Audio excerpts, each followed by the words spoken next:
Welcome back another video. This is Arif from technical project. আজকে যে project নিয়ে কথা বলবো এটি হচ্ছে একটি ডিসি ফ্যান।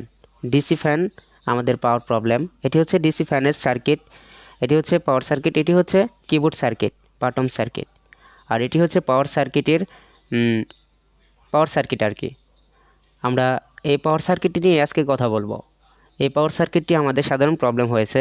এই পাওয়ার সার্কিটটি আমাদের পাওয়ার পয়েন্ট আউটপুট হচ্ছে না, আউটপুট ভোল্টেজটা আমরা আউটে পাচ্ছি না। এই ফ্যানের কিবোর্ডটি ভালো আছে, এটি হচ্ছে এই ফ্যানের কিবোর্ড। এই কিবোর্ড দিয়েই সাধারণ এই ফ্যানটাকে কন্ট্রোল করা হয়। স্পিড বাড়ানো কমানো সব কিছু এই কিবোর্ড দিয়েই করা হয়। এটির কিন্তু তুলনামূলক মোতাবেক অনেক হেভি বাতাস দেয়, অনেক বাতাস দেয়। আমরা আজকে এই ফ্যানটি খুলে নিয়েছি। এই ফ্যানটির পাওয়ার সার্কিটে প্রবলেম। এটাতে আমরা জানি ব্যাটারি থাকে 6 ভোল্টের। এই ব্যাটারিটাকে চার্জিং হওয়ার জন্য এই সার্কিটটা ব্যবহার করা হয়েছে। এই সার্কিটটি সাধারণ পাওয়ার প্রবলেম, আমরা আউটপুটে ভোল্টেজ পাচ্ছি না, ডিসি যে ভোল্টেজটা পাবো সেটা পাচ্ছি না। সেটা অবশ্যই পেতে গেলে আমাদের এটা চেঞ্জ করতে হবে, কারণ এই সার্কিটগুলো সাধারণ ছোটো ফল্ট বা প্রবলেম থাকলে সেগুলোকে মেরামত করা যায়।